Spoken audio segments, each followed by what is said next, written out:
is a brief message of congratulations to Locked On channel host and presenter John Locke on this 50th episode of Locked On's enlightening video series, which I've enjoyed the creative fulfillment of producing throughout the short duration of our joint enterprise.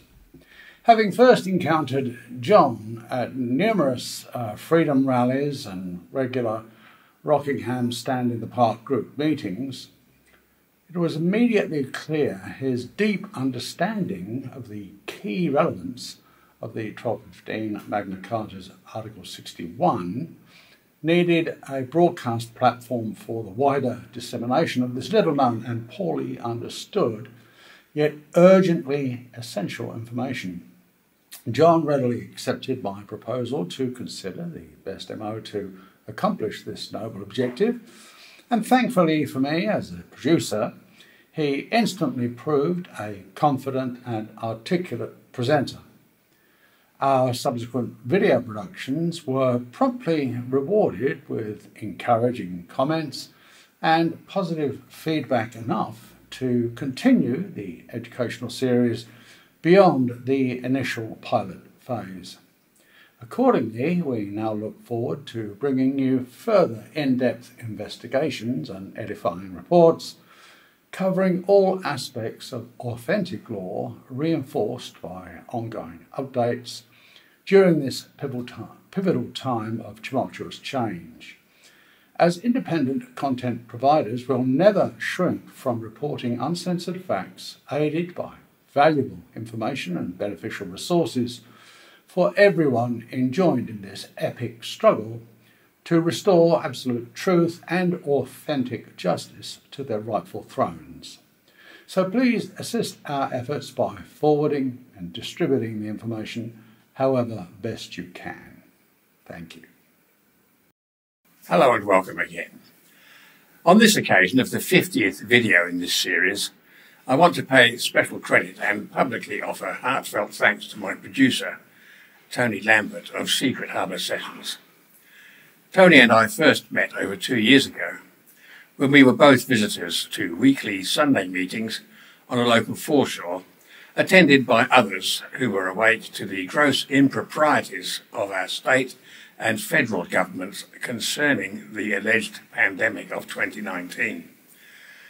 I was intrigued when Tony gave me his business card to see that he was involved in alternative news media and had been for many years. I spoke of how I had always wanted to produce some literary or media output, but had no idea of how to proceed or even how to begin. Tony immediately offered to help out if I could produce anything worth publishing. I confess to being somewhat in awe of his talent and motivation, which remains the case.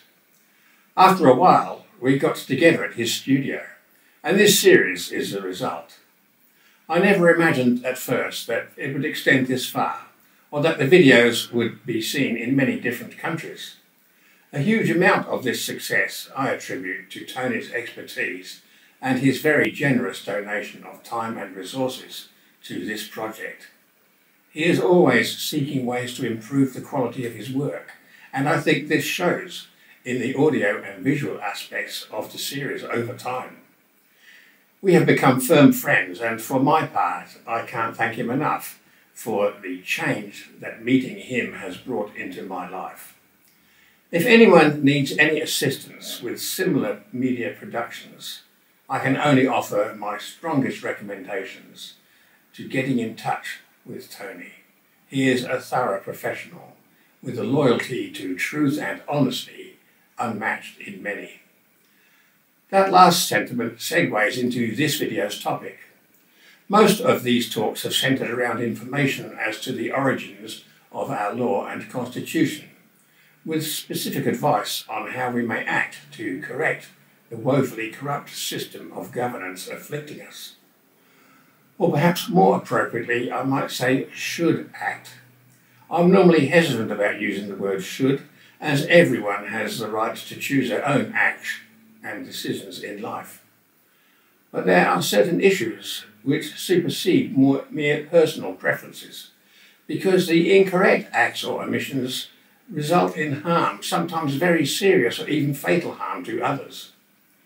Most people will think of loved ones when discussing such issues, but in truth, because blood relations are intrinsically accidental, given that none can choose their birth parents, every individual has equal validity in terms of their natural birthright of the right to life and liberty. As John Donne put it, no man is an island. This doesn't mean, as some assert, that we must assume a status like that of the hive mind of the ant species, where every ant has its appointed task from which it may not deviate, and all exist only to serve the interests of the whole. It means that we are free to pursue our own interests, but we should be mindful that our decisions, because we don't exist in pure isolation, may affect others. This is the origin of the concept of law. Law is the birthright of all people, that is, their right to life and liberty, as determined in nature or natural law, which some define as God's law. Those governing must do so according to law, which means that any act passed into legislation must not infringe our birthrights, or it is repugnant constitutionally and therefore unlawful, even though it may be called legal by the practitioners of the legalese system and any others ignorant of the true nature of law. Looking into these concepts more deeply, we see the difference caused in people's lives according to their decisions. We all, apart from criminals, consent to the natural law as written in Magna Carta, because it places everyone on an equal footing before the law. The problems stem from the incorporation of certain groups into the Houses of Parliament and the judiciary over the centuries, but particularly since the Declaration of Rights in 1688. Despite the high-sounding sentiments expressed in the Bill of Rights, we've already exposed its treasonous nature, and the fact that rights exist in nature and are not the province of anyone, especially government, to grant or remove. Those groups have proceeded to conduct themselves in defiance of the Constitution and the natural law. Numerous acts have been passed which don't treat everyone equally and which, without question, transgress our natural birthrights.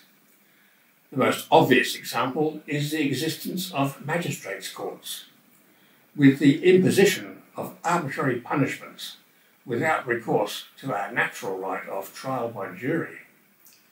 Other blatant examples are the existence of armed police or policy enforcers, many of whom have little or no concept of the true role of constables and who think that everyone must obey their every order without question, even though a moment's thought reveals that as all are equal before the law, for one person to command another requires proof or demonstration of authority, accompanied by the specific consent of the one commanded. That is the law, pure and simple. Yet it is being broken and trampled upon daily. A growing number are openly questioning the legitimacy of the status quo, yet refuse to abide by the law in seeking a restoration of the just and moral system established centuries ago, which guarantees our freedom from government depredation. The question must be asked, why? I mentioned earlier the ant species, probably the originators of the concept of slavery, and hopefully few people think it would be appropriate for humans to behave like ants as we conduct our way through life. Although there is evidence that those fronting such movements as the WEF and the WHO think that that is exactly the way the world should operate. But what of other species?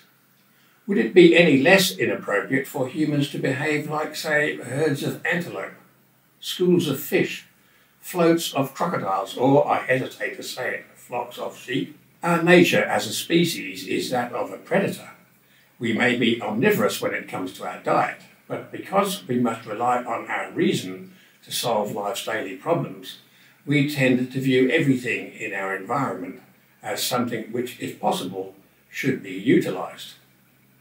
So we gather or raise plants, we hunt or farm for meat if that is our preference, and we devise through the use of science means of transforming raw materials into tools to make our lives less arduous in terms of hard labour.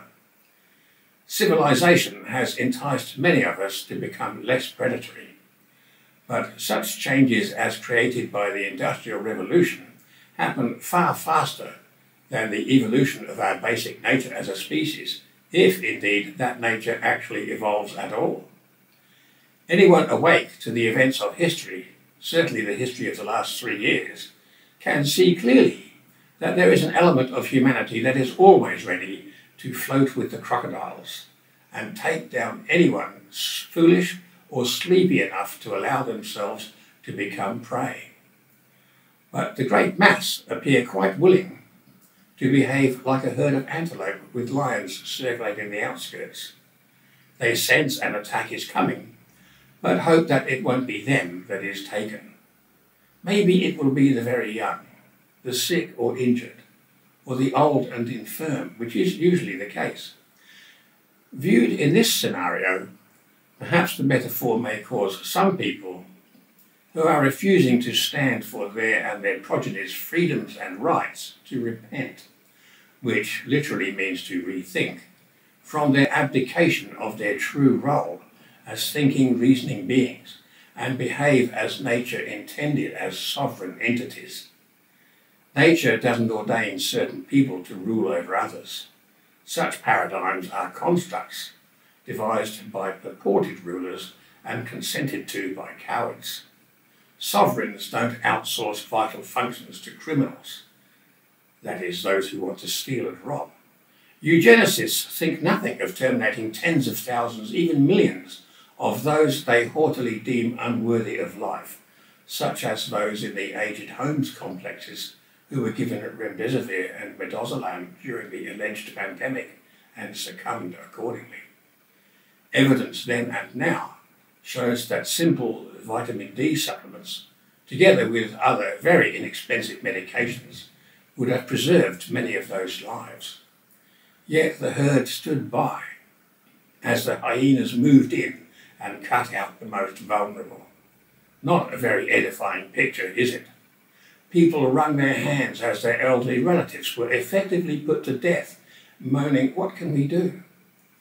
Well, Article 61 has been in force for more than 20 years, so they could have signed their oaths in their millions long before, put the criminals on notice, and that program would never have happened. Food for thought, isn't it? Those of us who have sworn our oaths to the rule of constitutional law now urge those who have failed to do so, or are sitting on the fence waiting to see what happens, to act now before the next such atrocity occurs. Deciding not to decide is still making a decision. There's no escaping reality. We are just as liable for our omissions as our acts. If not for our own sakes, then for the sake of our remaining vulnerable ones. Act now. Thank you for watching.